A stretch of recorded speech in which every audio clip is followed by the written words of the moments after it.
Good morning, Knicks Nation. Today is Tuesday, the 29th day of July, 2025. I hope you're all safe and healthy. I hope your family's safe and healthy, and that the needs of you and your family in terms of food, shelter, clothing, as well as health are being met today. Blessings upon those that work in the area of health, trying to bring comfort and life to others.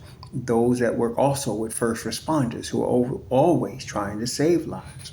Blessings upon those that pick up garbage, keep our places clean, and those that make deliveries, such as mail and people, for our convenience. Double blessings on the men and women out here trying to help rescue, deliver, and recover teenagers and children that are victims of child molestation and pedophilia. People that are helping those that are victims of pornography, child pornography, prostitution, child prostitution, human trafficking, and sex slavery. Double curses on the perpetrators, the profiteers, and the perverts that create the demands that cause these industries to exist. Finally, double blessings on the homeless. More than 700,000 men, women, children, families, senior citizens, military veterans, homeless in the United States of America. Blessings upon them, for theirs is the kingdom. Today, I want to start off, we're talking about now, we've been going through individual players, and we'll continue to do that as we're getting closer to the beginning of this, which is a very big season for the New York Knicks. Having lost in the Eastern Conference Finals this past season, having fired Tom Thibodeau, having hired Mike Brown, bringing back the same team with a couple of additions, very important additions, Gershon Yabusele as well as Jordan Clarkson. New York Knicks have high expectations for this coming season, and all of us do, and deservedly so. So we're highlighting the players because this team that we're looking at right now is a championship caliber team. It is now a long-term sustainable winner. They've been, over the last 5 seasons, 4 seasons in the playoffs, finishing in the top 4 of the Eastern Conference for the 5 seasons, and finishing in the Eastern Conference Finals and the semifinals of the playoffs in multiple seasons. And the first time, as far as Eastern Conference Finals, first time in over 25 years that they did that. So we're on the upswing, they're on the uptick. They're now officially long-term sustainable winners. And this is a big year. Championship expectations are legit. And this is where we're at right now. So today we want to talk about a very important piece to the success of this year's Knicks team. That would be one Miles Deuce McBride. Again, coming out of West Virginia, I love this guy under Huggins, coming out of West Virginia, especially with Thibodeau as the coach, defensive-oriented kid, former high school football star, tough as nails kid, little undersized, but above average, way above average NBA athleticism. So he brought a lot to the table. He could shoot, he could pass, he can do a lot of things. It just typically, which most people don't have the patience for, he needed time to get used to NBA speed. And under Tom Thibodeau, he got that time. First in the G League, where he was actually a star in the G League, and then slowly breaking into the rotation, really in his 3rd season, broke into the rotation with the New York Knicks and showed what he can do when there was a lot of injuries to the Knicks. And then, of course, last year, a defensive stable. He was part of Tom Thibodeau would bring him in with when they really needed a stop. It would be OG, McCall, Mitchell Robinson, Deuce, and Hart. That was the team when they needed a stop. That was the team that got the stop against Boston that we needed. They got the stop against Detroit that we needed. That was the crew that was on the floor at that time. And Deuce plays a big role in those defensive stops. So I got a couple of requests, more than one, that said, how is Mike Brown going to utilize Deuce McBride? The truth is nobody knows that. We be all guessing. And I like what Ian Begley said. And this is the thing, guys like Begley used to be Shams. Guys like Begley and Shams, and then they used to be Wojnarowski. People name drop them to try to legitimize their BS. And that's sad, but that's what they do. So somebody dropped this and put Begley's name to it, and Begley, for his credit, issued a correction. I'm not even going to name the person's channel that did it. Y'all probably already know, but I'll let that be. But This is what they said. Miles McBride could play a significant role minutes under new coach Mike Brown, according to @Ian Begley. It's logical to think that McBride will play significant minutes next season with Jordan Clarkson and Yabusele.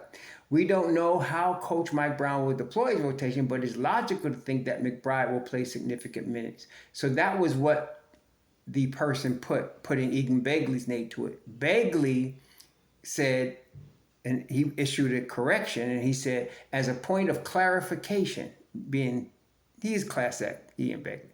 As a point of clarification, he said, the first sentence in this tweet doesn't reflect what I wrote. In other words, he didn't write that he could play significant minutes under Mike Brown.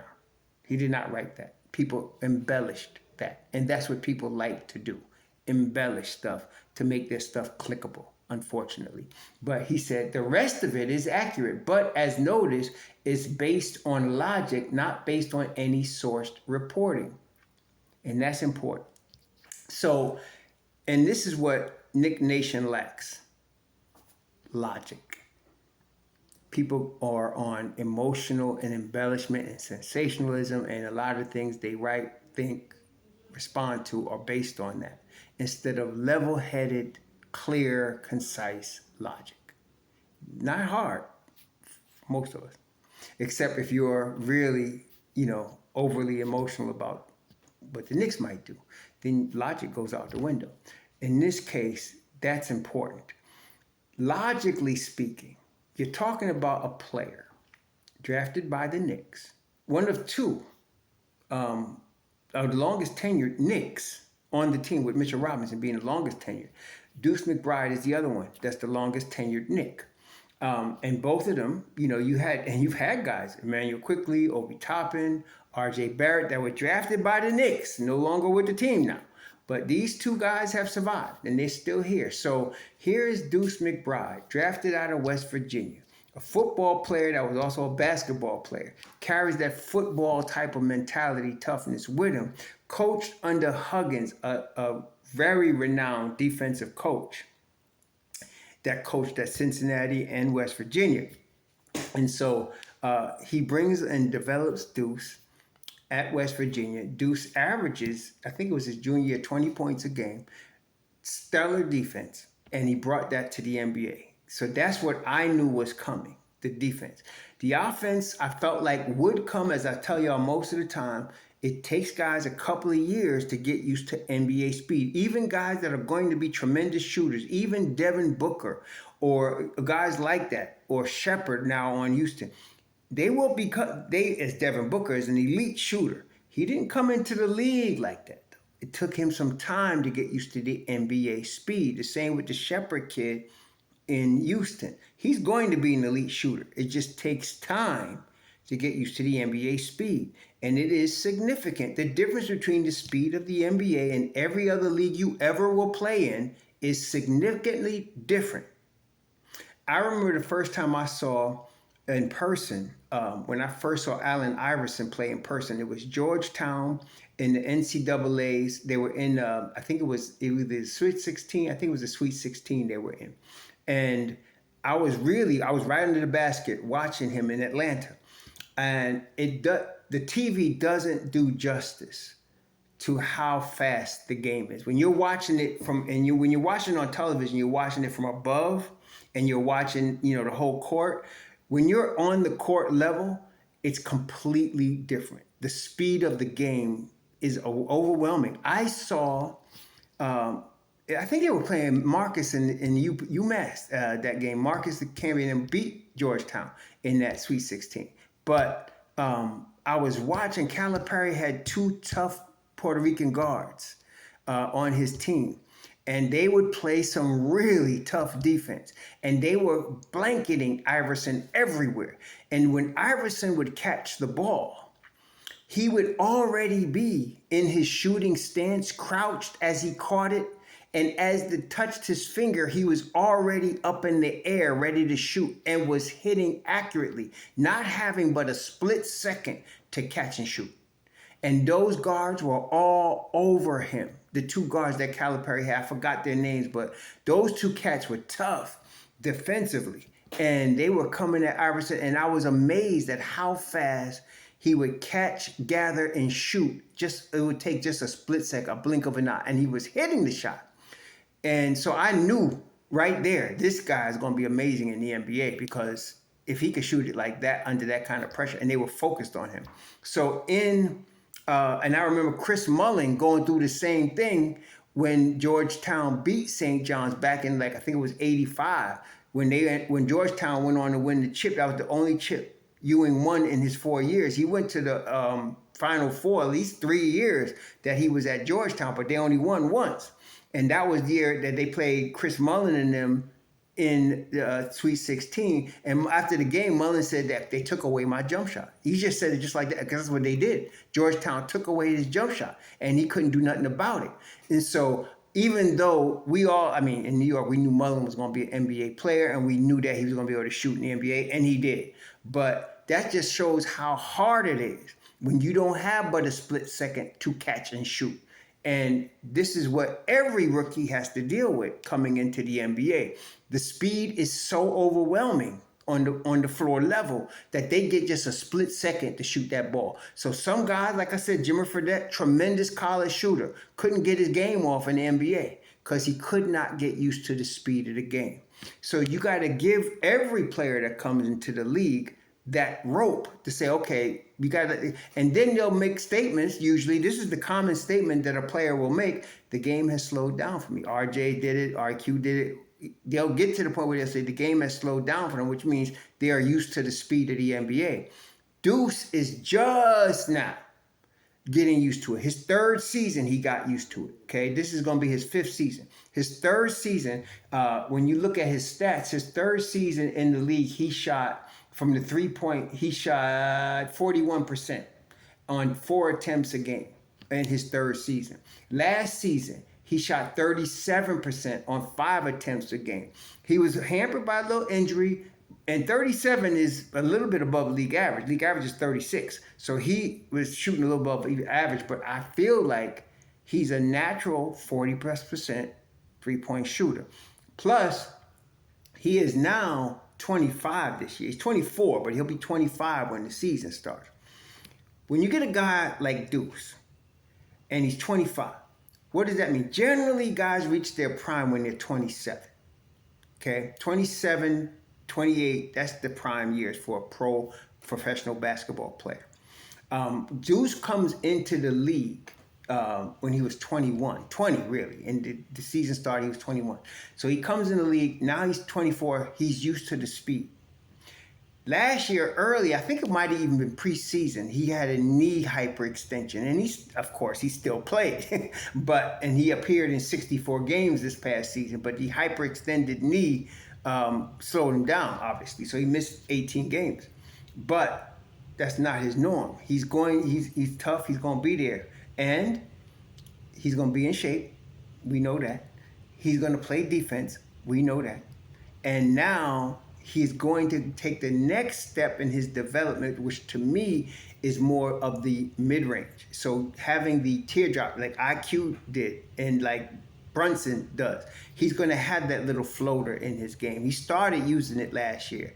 I could see that coming more this year. And so with that, and again, if you watched any Knicks basketball, Deuce McBride will guard 94 feet. And it doesn't matter who it is. Stephen Curry, James Harden, he don't care. Cunningham, he's going to guard 94 feet, okay? And he's going to be a dog at you for as long as he's on the floor. That's going to come into play. So now you got a kid.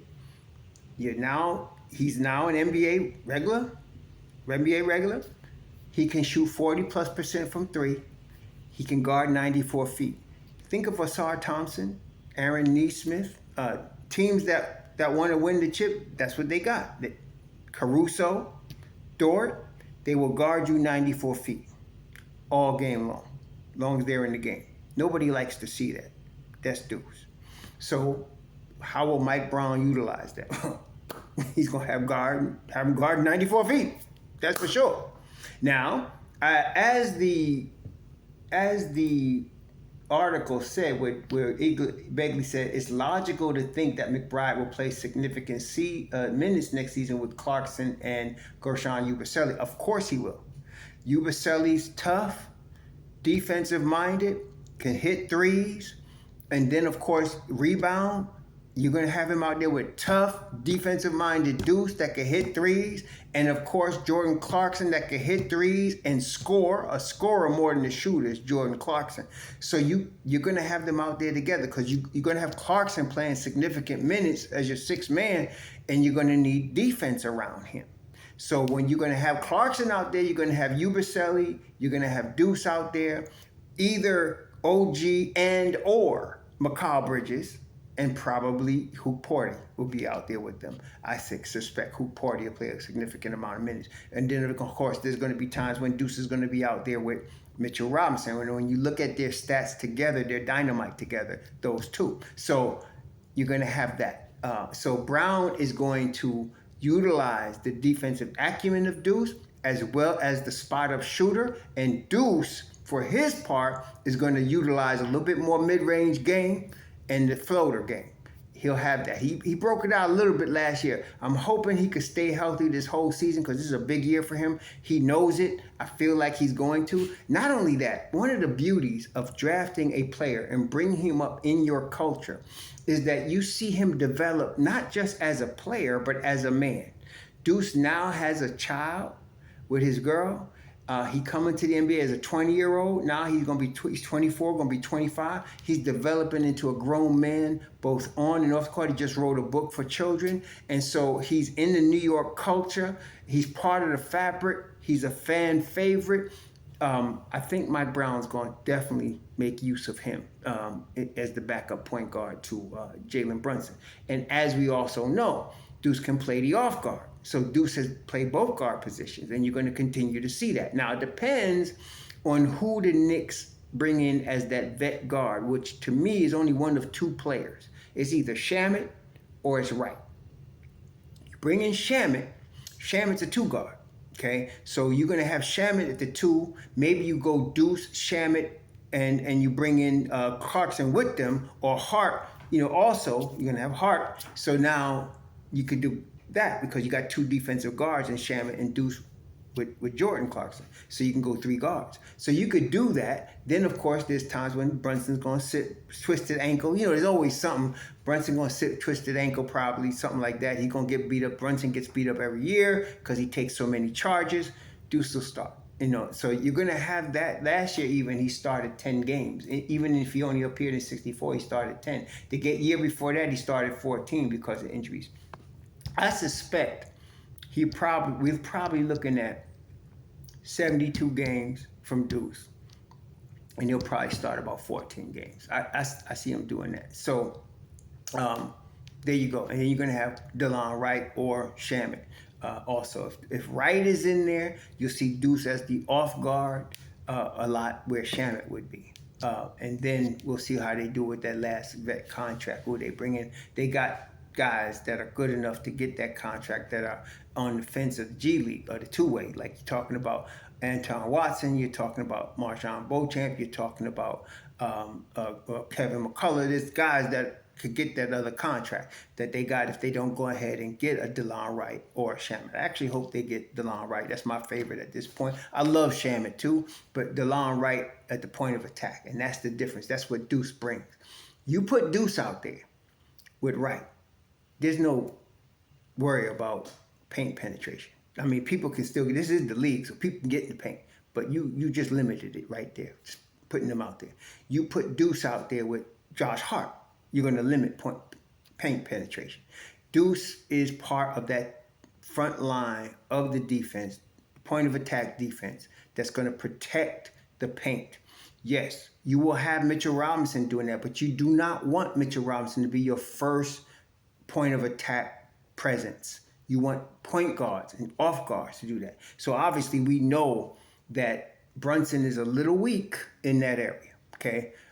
He fights real hard, but he's a little weak, and teams seek him out, right? So they're gonna have to have schemes, which is why I'm very excited about Brown getting an offensive coordinator, because he is going to focus on schemes to make sure Brunson is not vulnerable in this area. Because now you're going to have Brunson next to Mikal Bridges, another defensive ace. So now you want to have your second unit with Deuce, Hart, Yabusele, and you're going to have defensive players in that second unit that could also score. So it's an exciting time. So Deuce McBride will get, I feel, more opportunities. I'm looking at his thing. Like, he averaged 25 minutes a game last season. I think that's going to be a repeat this season because he plays, like I said, he plays both the point and the off guard, like he did last year. Year before that, he played 20 minutes a game, both the point and the off guard. He'll continue to do that because coaches in this modern game, they love players that can play multiple positions. That's a thing now. So you get a guy that can play your point guard, but he could also play your two guard. You got Mikal Bridges. He could play your two guard. He could set up your offense, and he could run you at your three. You got OG. He could run you at the three. He could run you at the four. They love guys that can play multiple positions. Even Cat. Cat could play the four. Cat could play the five. You got guys that are specialists like Mitch Robin, Hukporti, that play the five. Fine. There's no problem. But as many guys as you got, Hart can play the two, the three, the four, and he has, and he can do that continually. So if you get guys that are switchable and that can play multiple positions and play them at a high level, it's good. Deuce can play the one and the two, and he's already shown it. There's still knuckleheads out here coming on my channel. He's not a point guard. Y'all could go ahead and keep your head up your anus if you want to. But it's obvious he has played both of those positions. We're not talking theory. He has already done it. So he played 25 minutes a game last year at both the two and the one. And he's going to continue to do that. So you're asking me, what do I think Coach Brown's going to do? He's going to try to win. And in order to try to win, you want to utilize Deuce McBride at the max you can, which means the one and the two, which means 94 feet defense, which means if he's playing 25 minutes a game, Deuce could go 100% full tilt for 25 minutes in a game. He could do that, okay? And he'll be ready to do that. So, yeah, Deuce McBride is going to play a key role. What he's going to average in terms of points, I don't know. Enough for us to win. He's going to guard, and he's going to average enough for us to win. He's going to shoot the ball from three at least 40% over the course of the 82-game season. Going to have ebbs and flows. That's enough for us to win, okay? He's going to guard 94 feet. That's what we know.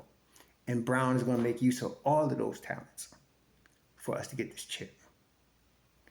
You'll enjoy your Tuesday. Sure.